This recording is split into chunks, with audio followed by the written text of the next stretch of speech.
وأنزله المقعد المقرب عندك يوم القيامة.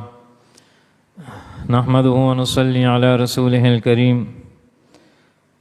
أما بعد فإن خير الحديث كتاب الله وخير الهدي هدي محمد صلى الله عليه وسلم وشر الأمور محدثاتها وكل محدثة بدعة وكل بدعة ضلالة وكل ضلالة في النار.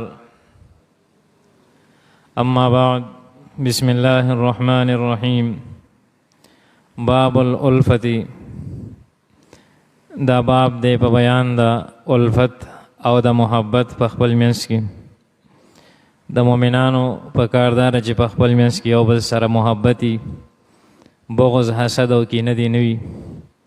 او څنګه چې الله تبارک وتعالی قرآن پاک کې فرمایي چې انما المؤمنون اخوة، تمام مؤمنان په خپل منځ کې رونه دي.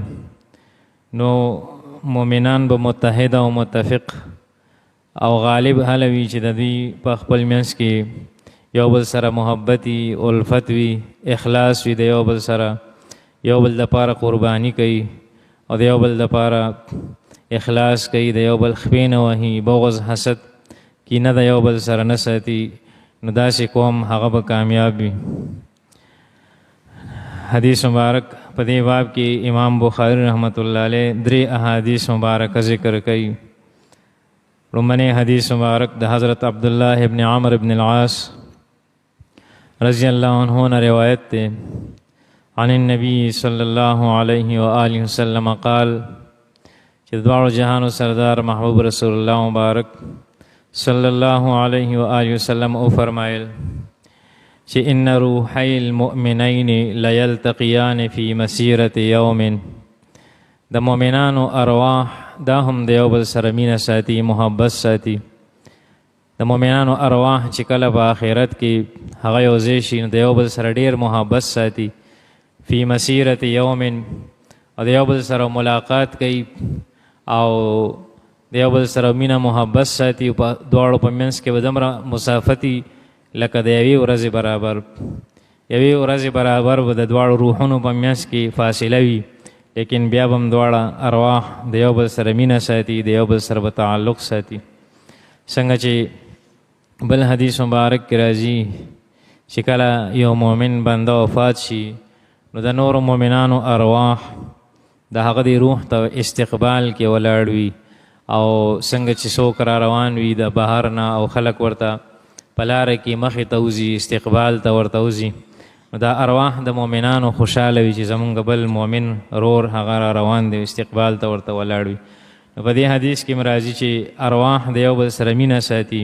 وما رأى احدهما صاحبه، او په دنیا کې به د یو بل لیدلی هم نه وي، دنیا کې به د یو بل سره ملاقات نه شوی، لیکن آخرت کې به دا ارواح د یو بل سره محبت ساتي. نو هر کله چې د مؤمنانو ارواح د یو بل سره مینه ساتي نو پکار چې په ژوند هم د مؤمنان د یو بل لپاره زړونه صفا کي او د یو بل سره د کینه او حسد او بغض نه کوي.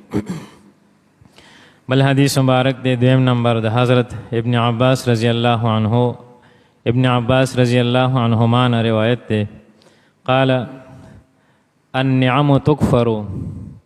داسې وخت به راشي چې النعم تکفر، د نعمتونو به ناشکري کېږي. خلک به ناشکره وي، که ډېر هم نعمتونه ورباندې خو ناشکري به کوي.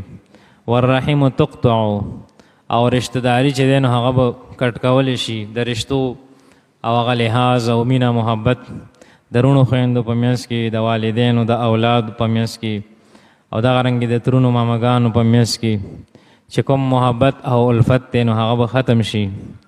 ولم نر مثل تقارب القلوب، او د زړونو د محبت او د الفت په مثل باندې بل یو څیز وی نشته چې د دوو کسانو زړونه یا د خپله کې د رشته دارو زړونه هغه د یو بل سره مخلص وي، نو د دې نه لوی نعمت بل نشته.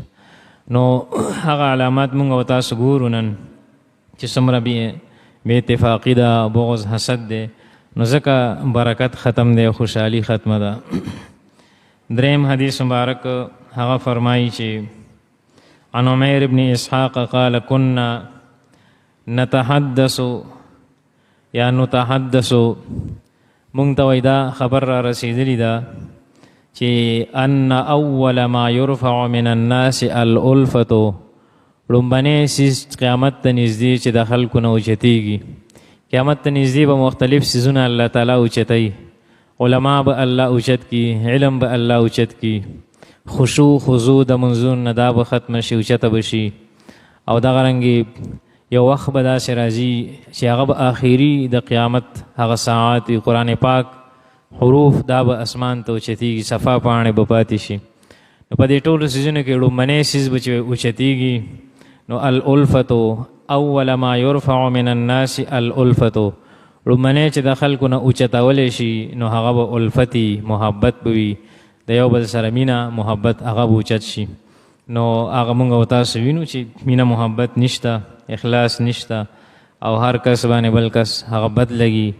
او چې کوم مینه محبت د مؤمنانو په منځ کې پکار دی نو د هغې ډېر زیات کمی دی. نو پکار دی چې مونږ تاسو او څوک چې دا آواز اوري هغه کوشش وکړو خپله کې کور کې اهل و عیال سره، رونو خویندو سره، ګاونډیانو سره، محلېدارو سره، د کلي خلکو سره، د جماعت ملګرو سره، د سفر ملګرو سره چې مونږ او تاسو د محبت او د اخلاص مظاهره کوو نو مونږ تاسو ته به الله تعالی مقام راکوي او الله تعالی به زموږ ستاسو نه راضي کېږي. سبحان ربک رب العزة عما یصفون.